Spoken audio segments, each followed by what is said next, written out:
All right. Can you guys see the PowerPoint? I can see it. This is Chris. All right. Well, Chris, perfect time to introduce you.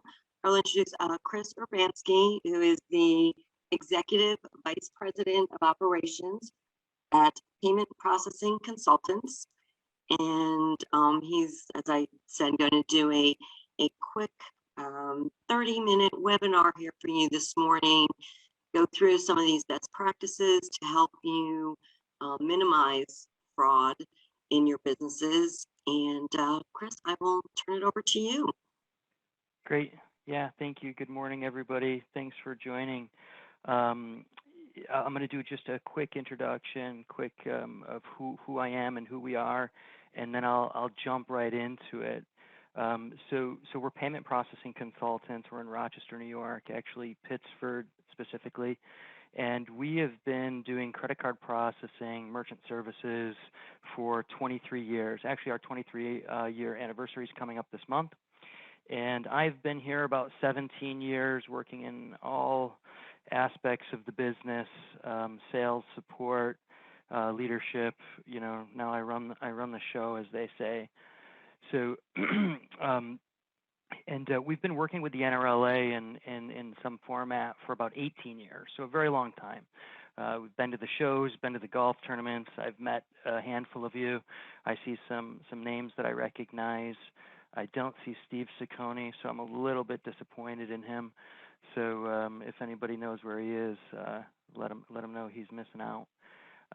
This is going to be a pretty quick webinar, only because I mentioned to Aaron, we don't see a ton of fraud and chargebacks, and we have 10,000 merchants across the U.S.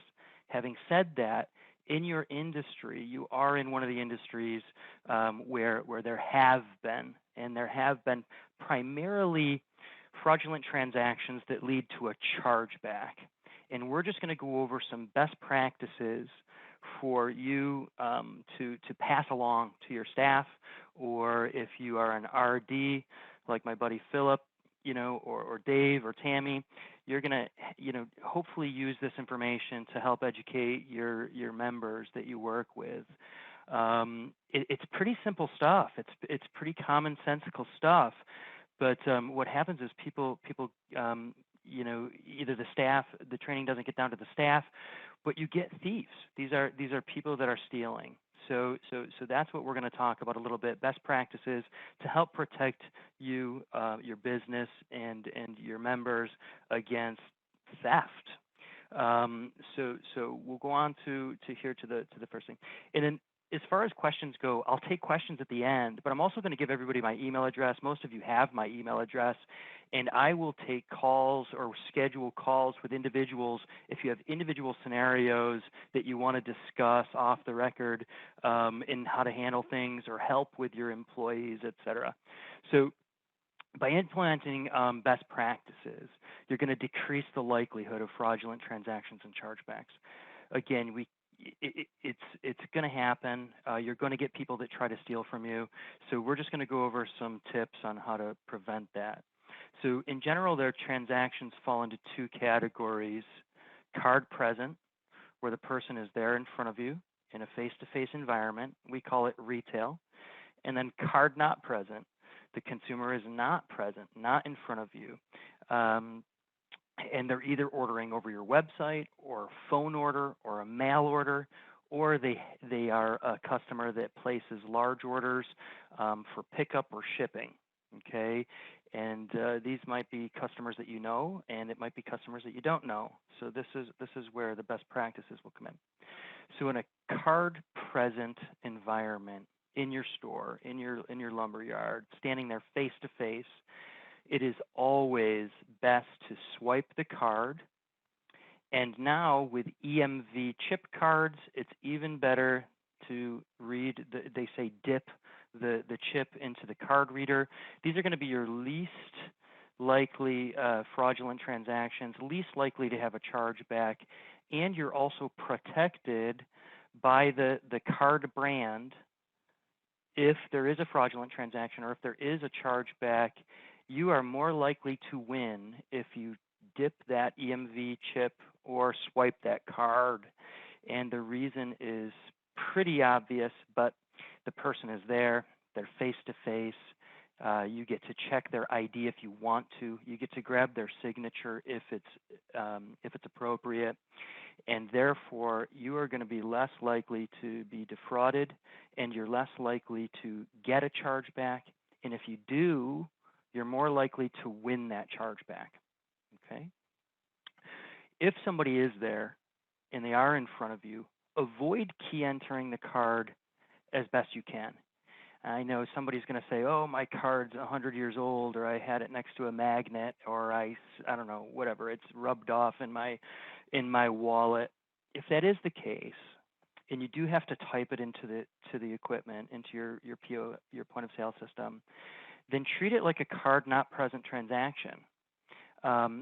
Get an imprint of the card. I know this sounds pretty old-fashioned, but the imprint of the card still works to help protect you against a fraudulent transaction or a chargeback. If you get that imprint, you can send a copy of that into your credit card processor, and they'll say, "Oh man, you did everything. You did everything that you could to protect yourself, and you're more likely to win that chargeback."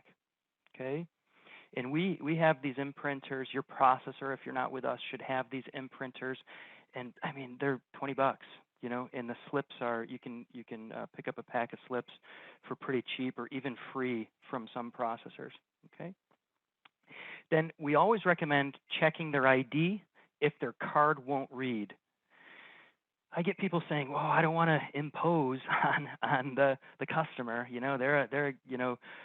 They're here to spend money and they're going to get upset." And I can understand that to an extent, but you're also protecting your business and you're protecting yourself from a potential theft. So checking the ID to make sure that it's the same name on the card that it is on their identification, and check their signature. Now this is if the card won't read, but they're there in front of you, okay? And they're telling you to type in the numbers. So on larger transactions, there he is, Steve Ciccone. Welcome to the party. On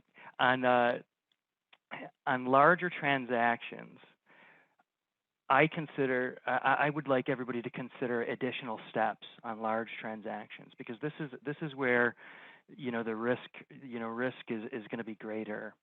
I would choose a dollar amount that's suitable for your business based on your average size transaction. And then I would put into place some protocol for your staff. If you have a transaction, let's just say it's $3,000. I don't know, maybe it's $5,000, but just for sake of this, it's $3,000. Ask the customer to sign the sales receipt, of course.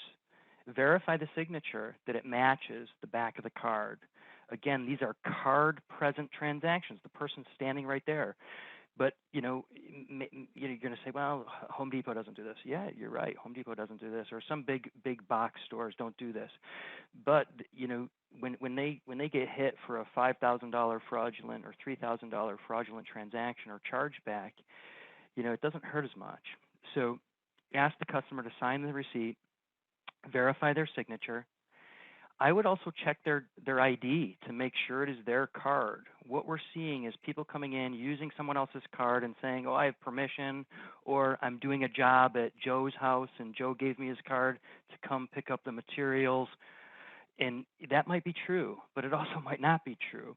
So protocol should be, let me check your ID, and then verify the billing address. Okay, so look at the billing address, or ask them where the billing address is on that card transaction. Now you're swiping it, and you're not going to get an address verification on this transaction, but it's good to just verify it and make sure that they know where that address is, and then make sure that the card hasn't been altered. If a card looks funny or looks funky, looks like the magnetic stripe has been taped on, or something's wrong with it, call your credit card processor, call the risk department, or ask for a different form of payment from that customer. Again, this is large transactions. Take some additional steps to protect yourself, even in a face-to-face environment. We did have one of these happen recently, and I don't know all the details, but I believe somebody came in, said they were using someone else's card, their mom, their dad, made a large purchase, product goes out the door, gets delivered or picked up, and then a chargeback is processed and it wasn't their card at all, somebody else's stolen card. In those situations, you would be out the product and the money, and that's just, unfortunately, the way that the card issuers, card brands, Visa, MasterCard, Discover, and American Express work, and we'll get more into that. And we can move to the next slide now, Aaron. Thank you.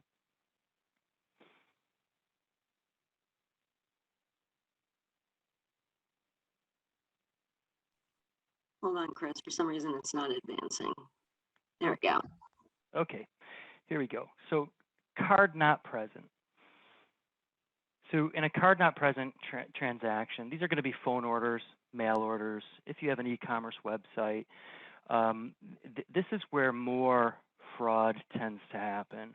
Somebody phones in and they want to place an order with you, or especially if you haven't done business with this individual before in the past.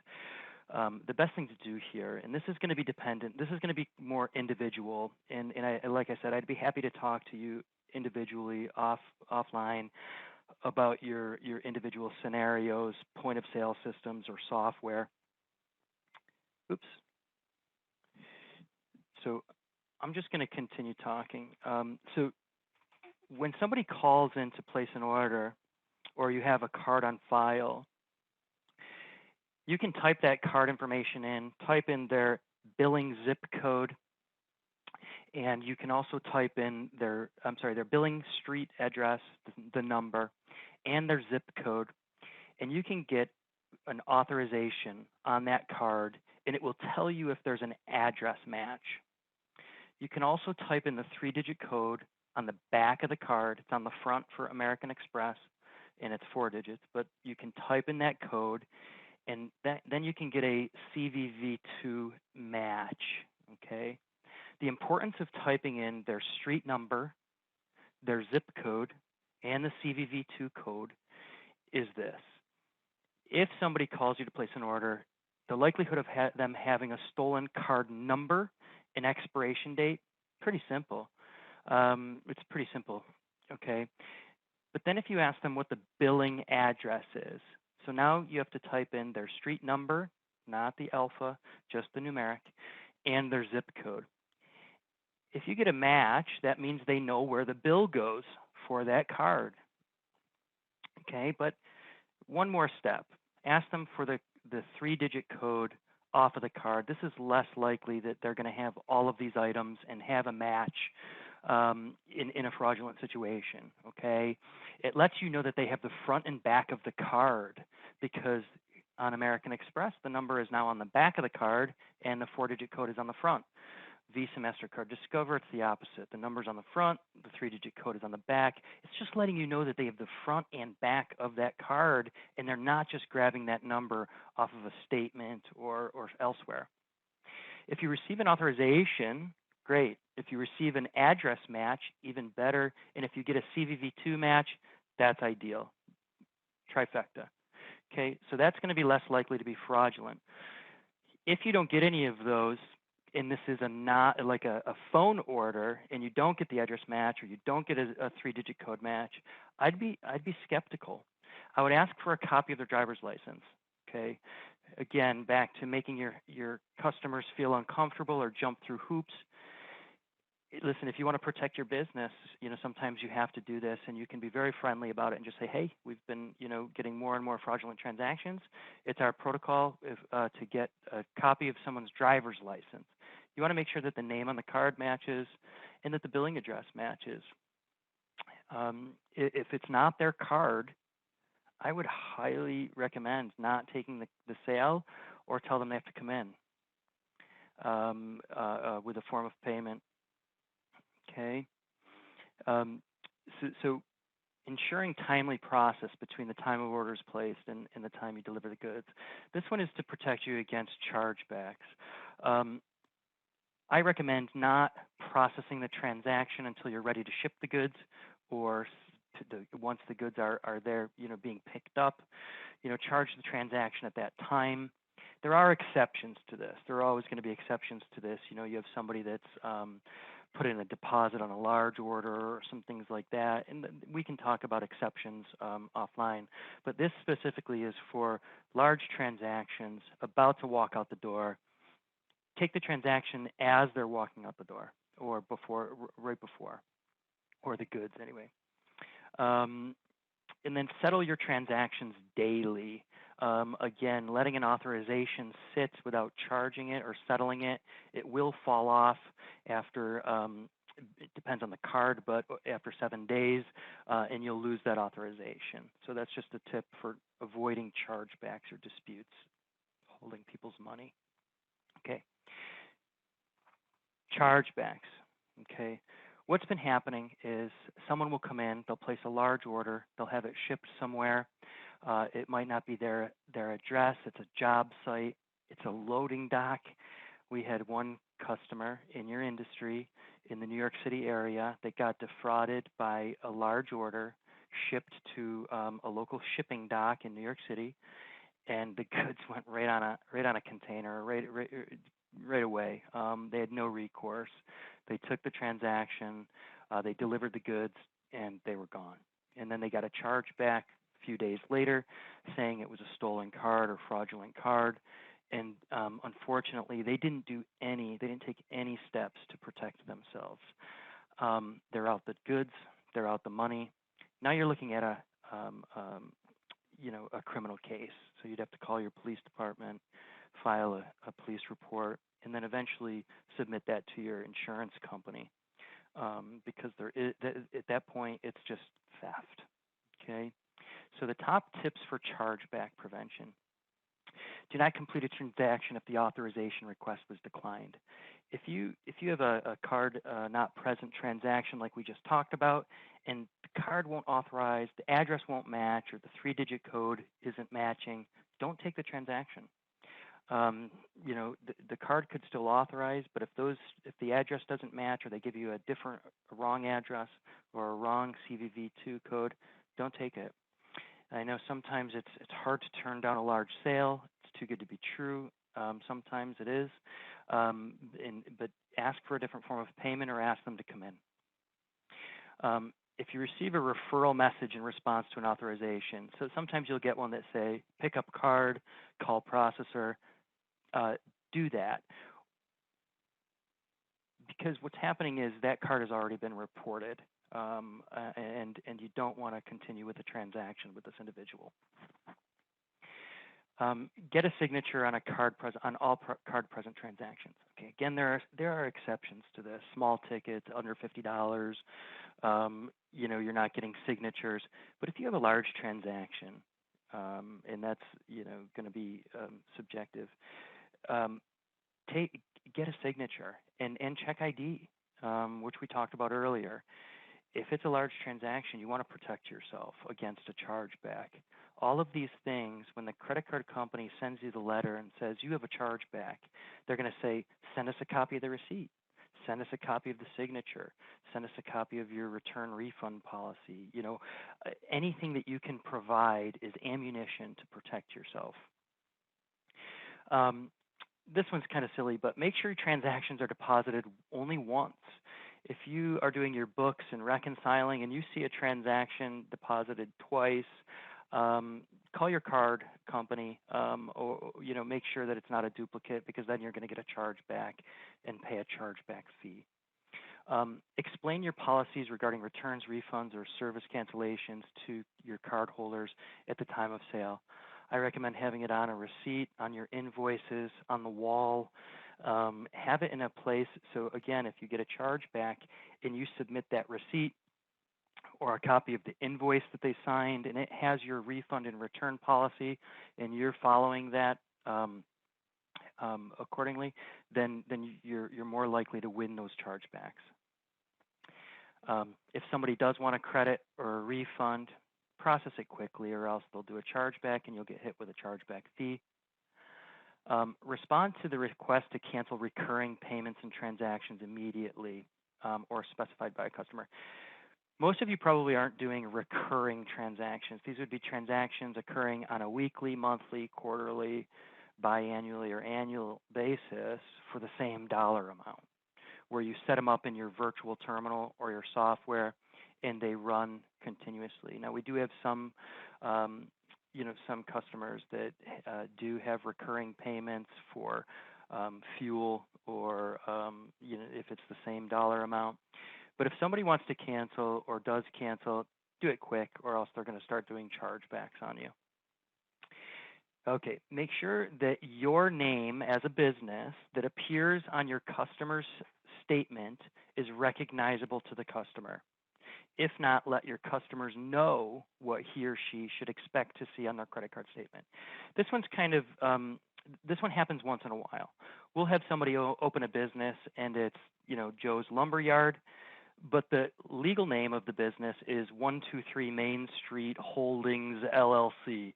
And if a customer doesn't recognize that when they look at their statement, they're likely to do a chargeback.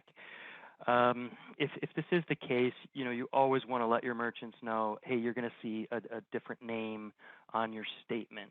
Probably not as applicable for this industry, but we see it pretty regularly with storage facilities and businesses like that. Or if you have a second LLC or a second business for online orders or something like that, just make sure it's recognizable to your customer.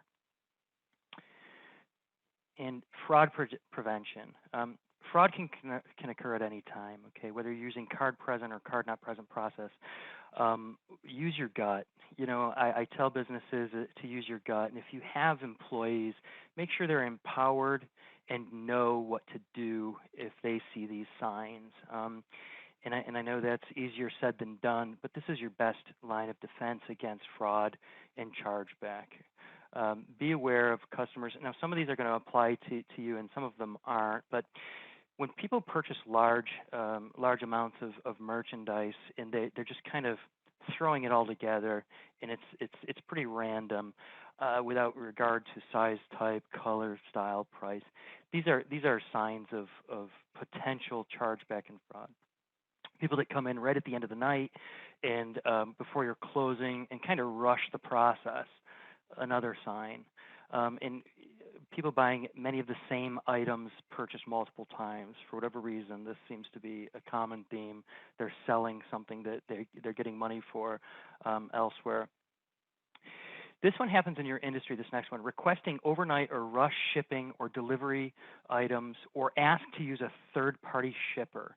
Be careful of this one. This one happens a lot. They order a bunch of lumber, and they say, my guy is going to come pick it up.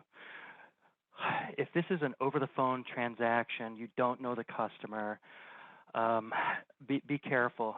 If there are, I would, again, pick a large or a dollar amount that is large enough where you'd be ticked off if they walked away with it. I mean, any amount is really going to tick you off, but I would pick a dollar amount and be very cautious of people coming to pick up product, wood, lumber, building supplies, and they don't have the card. You don't know who they are. You don't know where it's going. It's been paid for over the phone.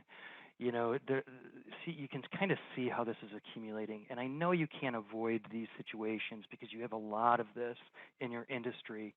But I highly recommend, and I can, again, work with you on coming up with a protocol that works, that's reasonable for checking ID, making sure that it's the correct person, getting a copy of ID, knowing where the items are going, something along those lines. But we've seen that before. Somebody comes and picks up the goods, and they're gone. And then you get a charge back a few days later or a week later.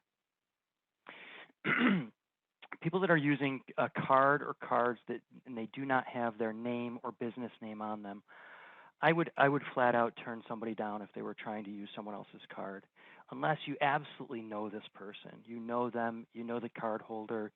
It's someone you've done business with before, and obviously there's always going to be a first time. What do you do on that first time? I'd have the card holder come in, make sure that it's them before you start releasing goods to these people. Okay, again, these are gut feeling kind of situations, but This is going to protect you from chargeback in the future. Make card not present transactions using very similar card numbers or ask you to break up large purchases on multiple cards. This is something we have seen also. Somebody calls in and they want to place a large order, and they give you a card over the phone. You process that card and it doesn't have enough money on it. And they say, okay, well, let's use this card for $500 of this transaction, and then I'm going to give you another card number. And then they give you another card number for the second 500. And this is how they test cards in over the phone, and they'll be very convincing too. I just don't know how much is on this card, but so I'm going to break this purchase up. Avoid that at all costs if you can. That is a sure sign of fraud. Or have them come in. Say, you know what, I'm not going to do that. We can't test all these cards. Come in, bring the cards, bring your ID, and we'll go from there. Okay. Now, this is something that we already talked about, but this is a refresher, a little bit more detailed. Checking the card verification code, the 3-digit code and the 4-digit code on the card, is going to let you know that the person actually has that card, and it's not just a stolen credit card number that they got off the internet or off an invoice or however they got it. Address verification, again, this one is big. Knowing the billing address, and these are so common nowadays. You all order online, on Amazon, wherever. And I know more and more people are doing card not present transactions because of COVID, and using that as an excuse in these situations to rip people off, is they do these over the phone. Make sure you're getting an address match on the card when you're key entering it. And again, everybody's point of sale system, software, or credit card terminal is going to be a little bit different, and I'd be happy to help you to recognize that, or call your processor and ask them how on your system you can make sure that you have an address match and a CVV2 match. We recently had somebody who did get defrauded on a chargeback situation, and sure enough, they weren't doing the CVV code, and they were only doing zip code and not street address.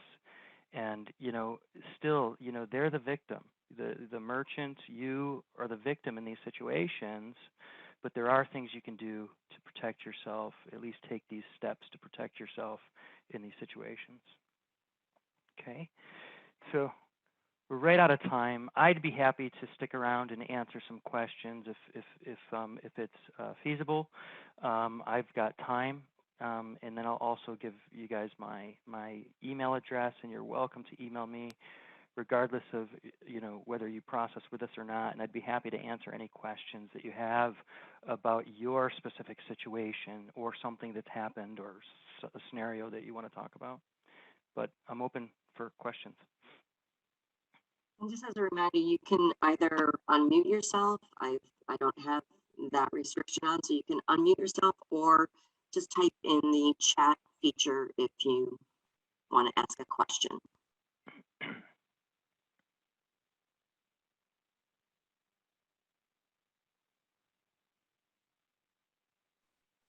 Oh, looks like Dave has a question. Hey, Chris, Dave Gluck here. Great job. Hey, Dave. Thank you so much. Good to see you, buddy. Yeah, I got one more thing to add in terms of fraudulent transactions. There's one that has been going around where they get something billed out on one card, then they call back in and ask for they cancel the transaction, and they ask for the credit to be run on a different card. Have you heard of that one going around? I haven't, but I will tell you, just in credit card processing 101, any industry, you should always avoid that. And I know we're speaking about a specific situation here, but if someone makes a purchase on a card, and it's recent enough for them to cancel the transaction, The refund should always go back on the same card, always. So what they're doing is they're probably using obviously using a stolen card for the original transaction, and then having the refund go on to like a prepaid Visa card or a prepaid card, so that they can then go use that elsewhere. But now this one is just, now having said that, if someone came in and made a purchase 3 weeks ago, and then they came back to return the item, and they have a different card that they want the refund to go on, I would still say no, but that would be more likely if they got a new card or something along those lines. But I would still process the refund on the card that the transaction took place. Now, if you just have a credit card machine, you're not going to. This one is a little bit a deeper answer. Most credit card processors will not set you up for what's called a blind refund. A refund has to go back or has to have a matching sale in order for your credit card processor to accept and process that refund. Now, a lot of people want to be set up with blind refunds because they, as a business, it's easier to give someone a refund, like you said, but now you're going to be opening yourself up for fraud.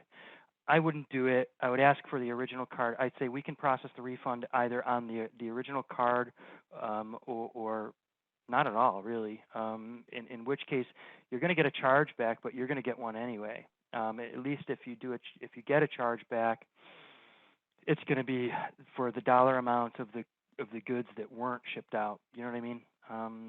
Just be careful with that. Great, thank you. Mm-hmm.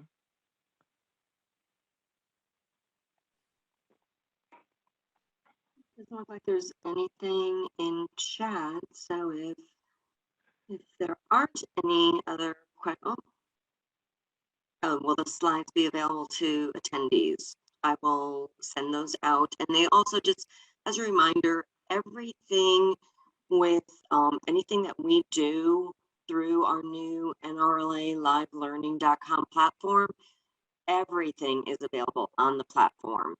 So the PowerPoints are already there, and this recording will be posted there.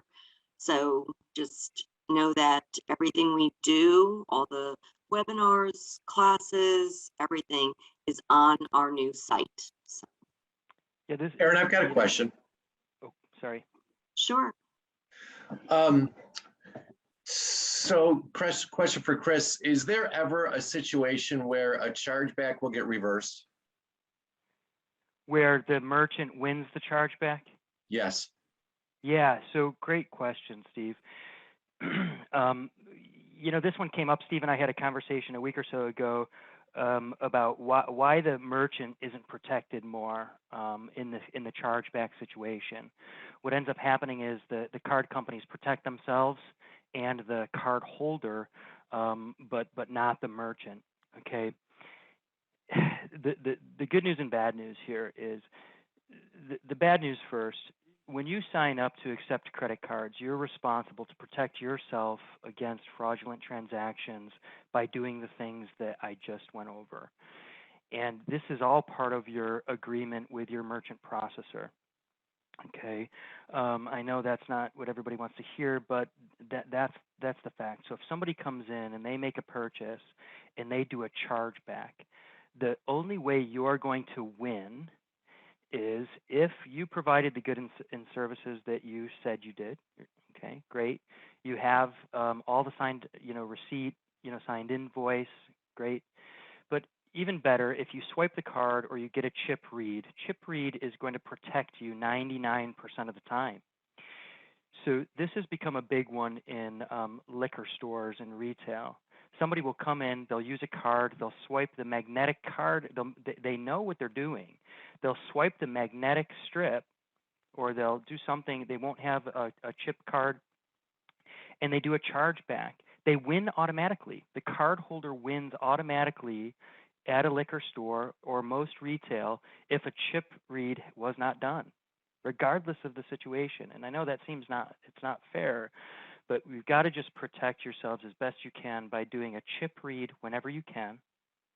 Next, do a card swipe whenever you can.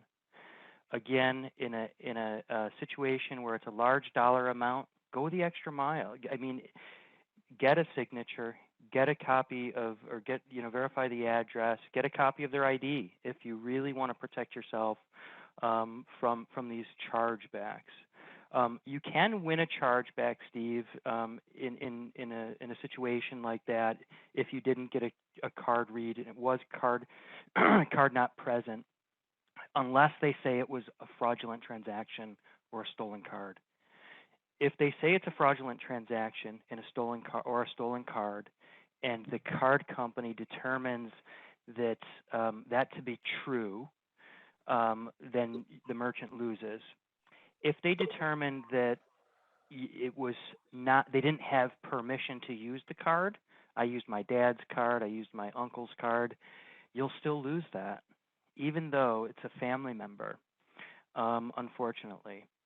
So that's why it's really important to just protect yourself, knowing that unfortunately the card companies are going to side with the card holder. And another question that came up is, why don't we do anything? Why can't we, the credit card processor, do anything? And the problem is that we have no dog in the fight. We set you up with the service, we transfer the money, and in these types of instances, we make about $80 a month per $100,000 a month that you process. So for someone to get a $5,000 chargeback or dispute, and expect someone like us to handle it, it's really difficult. We really can't. That's 5 years worth of revenue on one shot, and then multiply that by 10,000 customers and all that. The card company or the processors themselves that we work with make even less. They make usually 1 to 2 basis points, 0.01 to 0.02%, and then a few cents per transaction.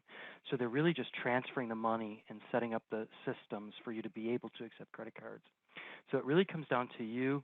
No different than if somebody were to come in and steal from you, somebody comes in and uses a counterfeit $100 bill, or someone comes in and uses a stolen check or bounces a check. Unfortunately, you can't go to the bank and say, pay me. So if somebody steals from you, you have to go through the process of police report and insurance.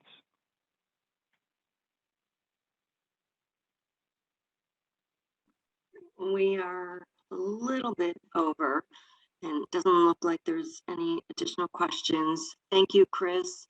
Very informative. As you said, a lot of folks have your contact info. It is also on the site. So, if anyone wants to ask a question of Chris directly, please do so. Great. Thank you, everyone. Thank you. Have a Thanks, everyone. wonderful Wednesday. Take care.